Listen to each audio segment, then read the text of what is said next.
Lucasfilm obviously is, the major impetus behind it, and so all of our assets, and not only just the creative talent that helped produce the films, of course, but all of the materials that came from those production efforts that comprise our archive, our indie archive, in which we tapped the best and most telling stories and pieces, to help support the exhibition.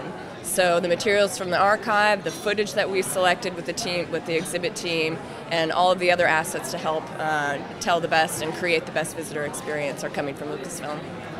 How much science is behind the films? Because, as we know, they've been researched thoroughly. Well, that's a good statement. And yes, we actually do have a research library and a research team that was assigned to each of the films. And so all of the stories are actually inspired by true events, sites, people, if you will. But I think everybody's aware that these are fictional films, so we don't take them literally as such.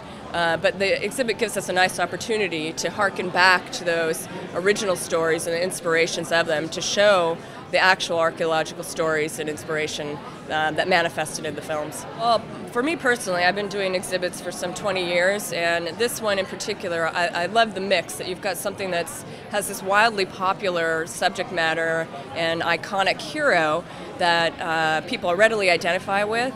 And so you've got a natural hook to bring visitors of all kinds into the exhibit, and while you're there, you're able to teach them about the fundamentals of field archaeology, maybe something that they've only scratched the surface of before, but now that they can dive down deeper into and seeing it in a museum setting. So I love the combination between those two kind of worlds coming together for the visitor experience.